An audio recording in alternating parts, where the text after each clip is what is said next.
ಕನ್ನಡ ನಾಡು, ಇದು ಕನ್ನಡಿಗರ ನಾಡಿಮಿಡಿತ.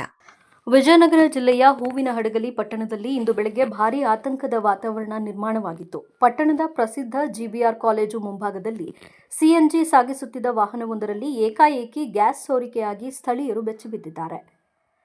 ವಾಹನದಿಂದ ಭಾರೀ ಶಬ್ದದೊಂದಿಗೆ ಗ್ಯಾಸ್ ಸೋರಿಕೆಯಾಗುತ್ತಿದ್ದಂತೆ ಸುತ್ತಮುತ್ತಲಿದ್ದ ಸಾರ್ವಜನಿಕರು ಹಾಗೂ ವಿದ್ಯಾರ್ಥಿಗಳು ದಿಕ್ಕಾಪಾಲಾಗಿ ಓಡಲು ಆರಂಭಿಸಿದರು. ವಿಷಯ ತಿಳಿಯುತ್ತಿದ್ದಂತೆ ನೂರಾರು ಜನರು ವಾಹನದ ಬಳಿ ಜಮಾಯಿಸಿದ್ದರಿಂದ ಕೆಲಕಾಲ ಸ್ಥಳದಲ್ಲಿ ಬಿಗುವಿನ ವಾತಾವರಣ ಮತ್ತು ಜನಸ್ತೋಮ ಉಂಟಾಯಿತು.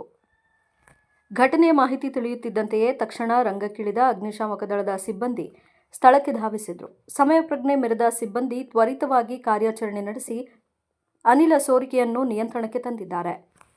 ಮುನ್ನೆಚ್ಚರಿಕಾ ಕ್ರಮವಾಗಿ ವಾಹನದ ಸುತ್ತಲಿನ ಪ್ರದೇಶವನ್ನು ತೆರವುಗೊಳಿಸಿ ಸಾರ್ವಜನಿಕರನ್ನು ಸುರಕ್ಷಿತ ಅಂತರದಲ್ಲಿ ಇರಿಸಲಾಯಿತು. ಅಗ್ನಿಶಾಮಕ ಸಿಬ್ಬಂದಿಯ ಸಮಯೋಚಿತ ಕಾರ್ಯಾಚರಣೆಯಿಂದಾಗಿ ಸಂಭವಿಸಬಹುದಾಗಿದ್ದ ದೊಡ್ಡ ಮಟ್ಟದ ಅನಾಹುತವೊಂದು ಕೂದಲೆಳೆಯ ಅಂತರದಲ್ಲಿ ತಪ್ಪಿದೆ. ಘಟನೆಯಿಂದ ಯಾವುದೇ ಪ್ರಾಣಹಾನಿ ಅಥವಾ ಆಸ್ತಿಪಾಸ್ತಿ ಹಾನಿಯಾಗಿಲ್ಲ ಎಂದು ಅಧಿಕಾರಿಗಳು ಸ್ಪಷ್ಟಪಡಿಸಿದ್ದಾರೆ. ಕೆಲಕಾಲ ಅಡಚಣೆಯಾಗಿದ್ದ ರಸ್ತೆ ಸಂಚಾರ ಈಗ ಸಂಪೂರ್ಣ ಸಹಜ ಸ್ಥಿತಿಗೆ ಮರಳಿದೆ.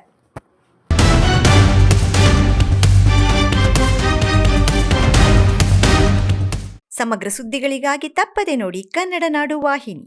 ಸಬ್ಸ್ಕ್ರೈಬ್ ಮಾಡಿಕೊಳ್ಳಲು ಕೂಡಲೇ ಪಕ್ಕದಲ್ಲಿ ಕಾಣುವ ಬೆಲ್ ಐಕಾನ್ ಕ್ಲಿಕ್ ಮಾಡಿ ನೋಟಿಫಿಕೇಶನ್ ಪಡೆಯಿರಿ.